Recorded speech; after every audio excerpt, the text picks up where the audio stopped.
আমার কিছু চাই না, আমি এখন দেশের জন্য মানুষের জন্য কাজ করতে চাই। এক সাধারণ নারী থেকে রাষ্ট্রনায়ক। খালেদা জিয়ার রাজনৈতিক উত্থান 1945 সাল, দ্বিতীয় বিশ্বযুদ্ধ শেষের পথে। ভারতীয় উপমহাদেশ জুড়ে উত্তেজনা, অনিশ্চয়তা আর সাম্প্রদায়িক সহিংসতার ছায়া। ঠিক এই অস্থির সময়ে দিনাজপুরে জন্ম নেন এক কন্যা শিশু।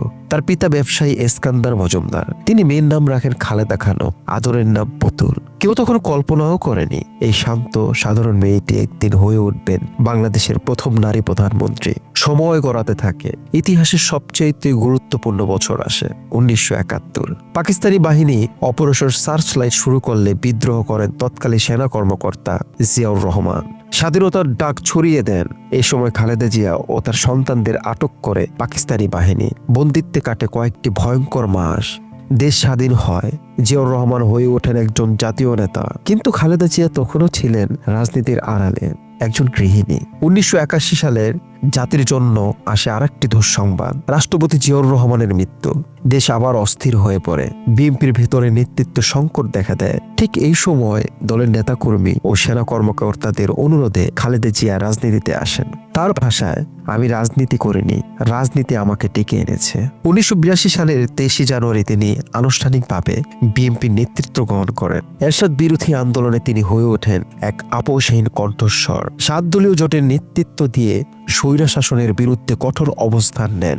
রাজপথে আন্দোলন, কারাবরণ, হুমকি সবই সহ্য করেন তিনি। 1990 সালের এরশাদ পতন ঘটে। এরপর 1991 সালের 27 ফেব্রুয়ারি অনুষ্ঠিত হয় জাতীয় নির্বাচন। ফলাফল ছিল অবাক করার। বিএনপি পায় 140টি আসন, আওয়ামী লীগ পায় 68টি আসন, জাতীয় পার্টি পায় 35টি আসন, জামাত পায় 18টি। খালেদা জিয়া 5টি আসনে প্রার্থী হয়ে সবকটিতেই জয়ী হন। 1991 সালের 20 মার্চ তিনি শপথ নেন বাংলাদেশের প্রথম নারী প্রধানমন্ত্রী হিসেবে।